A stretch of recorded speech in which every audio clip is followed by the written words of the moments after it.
Bienvenidos al podcast de la Iglesia Gracia sobre Gracia, en donde exploraremos juntos las verdades eternas de la Palabra de Dios. Acompáñanos a profundizar en la gracia gratuita de Dios y los fundamentos de nuestra fe.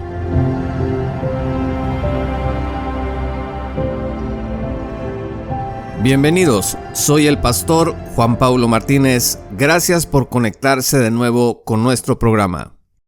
En la Biblia, la muerte tiene diferentes significados de acuerdo al contexto. No siempre que usted y yo leemos en la Biblia la palabra muerte, significa lo mismo. La palabra griega es thanatos y aparece 120 veces en el Nuevo Testamento. La muerte se puede entender bíblicamente de las siguientes 4 maneras. Número 1, puede estarse refiriendo a la muerte física, ya sea de forma violenta o natural.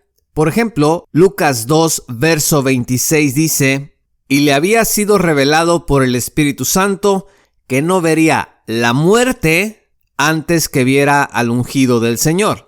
Aquí se refiere a la muerte física. En segundo lugar, se puede referir a la muerte en pecado o estar muertos en pecado, que es la condición espiritual de los que no tienen vida eterna. Efesios 2, verso 1 nos habla de esta clase de muerte. Dice la Escritura: «Y Él os dio vida a vosotros cuando estabais muertos en vuestros delitos y pecados». En tercer lugar, la Biblia puede referirse a estar muertos al pecado. Vea usted la diferencia entre la anterior y esta. Dijimos antes estar muertos en pecado. Ahora estamos hablando de estar muertos al pecado. Y estar muerto al pecado es la condición espiritual de aquellos que viven bajo el gobierno del Rey Jesús y ya no bajo la esclavitud del pecado. A esta clase de muerte se refiere el apóstol Pablo en Romanos 6, versos 1 y 2. ¿Qué pues diremos? ¿Perseveraremos en el pecado para que la gracia abunde? En ninguna manera, porque los que hemos muerto al pecado, ¿cómo viviremos aún en él?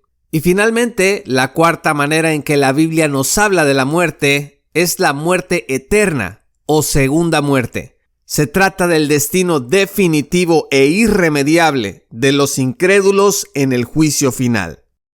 Apocalipsis 20, versos 14 al 15, refiere esta clase de muerte. Dice la Escritura: «Y la muerte y el Hades fueron lanzados al lago de fuego. Esta es la muerte segunda. Y el que no se halló inscrito en el libro de la vida fue lanzado al lago de fuego». Amigos, de todos estos tipos de muerte, todos pueden pasar desapercibidos por el mundo, excepto la muerte física. Cuando una persona muere, se cumplen los límites que Dios ha puesto a la existencia del ser humano en estas condiciones actuales.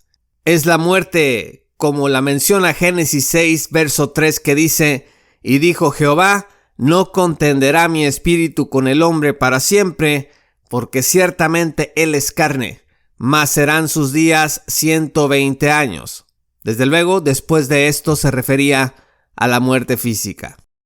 Esta es probablemente de las experiencias más duras que puede atravesar una familia. El duelo por la muerte de un ser querido nos acerca a la realidad de las consecuencias universales del pecado. Romanos 5, verso 12 nos habla acerca de esto. Dice: «Por tanto, como el pecado entró en el mundo por un hombre, y por el pecado la muerte, así la muerte pasó a todos los hombres, por cuanto todos pecaron».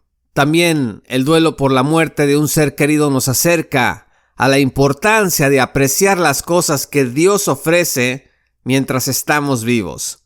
El Salmo 90, verso 12 dice: «Enséñanos de tal modo a contar nuestros días que traigamos al corazón sabiduría». Y finalmente, esta clase de muerte nos recuerda que esta vida en este cuerpo mortal no es definitiva, sino que aguarda la incorruptibilidad de la resurrección. Vea usted lo que dice 1 Corintios 15, versos 42 al 44. Así también es la resurrección de los muertos. Se siembra en corrupción, resucitará en incorrupción. Se siembra en deshonra, resucitará en gloria. Se siembra en debilidad, resucitará en poder. Se siembra cuerpo animal, resucitará cuerpo espiritual. Hay cuerpo animal y hay cuerpo espiritual. De acuerdo con la promesa de Dios, Él resucitará a todos sus hijos cuando Cristo regrese por su iglesia. Estamos hablando del evento conocido como el arrebatamiento, del cual ya hemos hablado ampliamente en otro episodio de nuestro programa. Puede ver en las Sagradas Escrituras, 1 Tesalonicenses 4, versos 15 al 17. Y posteriormente, también el Señor va a resucitar a los incrédulos de todas las épocas para ejecutar su juicio eterno sobre ellos. Apocalipsis 20, verso 5 dice: pero los muertos no volvieron a vivir hasta que se cumplieron 1000 años. Esta es la primera resurrección. Y los versículos 13 al 15 dicen: y el mar entregó los muertos que había en él, y la muerte y el Hades entregaron los muertos que había en ellos, y fueron juzgados, cada uno según sus obras. Y la muerte y el Hades fueron lanzados al lago de fuego. Esta es la muerte segunda.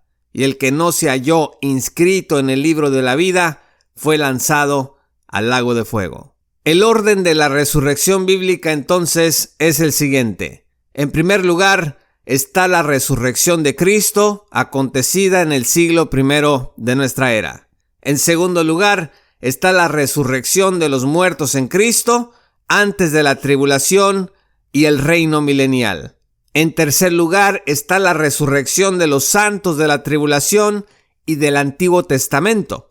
En Daniel 12, versos 1 al 3, se promete que el pueblo de Israel será resucitado. Y esto acontecerá después de la tribulación y justo para iniciar el reino milenial futuro.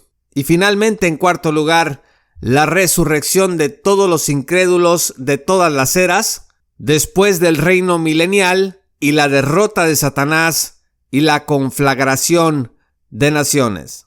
Algunos intérpretes han dicho que el orden de la resurrección se resume en un solo evento futuro donde todos resucitan, son juzgados para el cielo o el infierno y el mundo es destruido.